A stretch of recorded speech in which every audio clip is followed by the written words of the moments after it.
நாளைக்கு result day. என் லைஃப்பில் ஒரு முக்கியமான நாள். நாளைக்கு ஹாஸ்பிட்டலுக்கு போகணும், ப்ரெக்னன்சி டெஸ்ட்டு பண்ணணும். இந்த டெஸ்ட்டுக்கு ஒரு முக்கியமான விஷயம் இருக்குது. கரெக்ட் டைமிங் ரொம்ப இம்பார்ட்டண்ட்.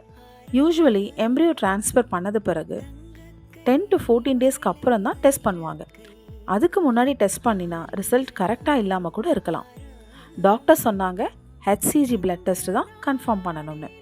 அப்படின்னா ப்ரெக்னன்சி டாக்டர் சொன்னாங்க ஹோம் டெஸ்ட்டை விட இதுதான் அக்யூரேட். ரிசல்ட் வர வரைக்கும் கண்டிப்பாக கொஞ்சம் டென்ஷன் இருக்கும். ஆனால் நான் என்னையே காமாக வச்சுப்பேன். இன்னும் ஒரு விஷயம் புரிஞ்சுக்கிட்டேன். சிம்டம்ஸ் இருந்தாலும் இல்லைனாலும் அது ரிசல்ட்டை டிசைட் பண்ணாது. இந்த டைமில் ஓவராக திங்க் பண்ணாமல் நம்பிக்கையை தான் பிடிச்சிக்கிட்டு நிற்கணும். கண்ணாடி முன்னாடி நிற்கும்போது நான் என்னையே சொல்லிக்கிறேன், என் பாடியும் என் ஜேர்னியும் நல்லாவே இருக்குது.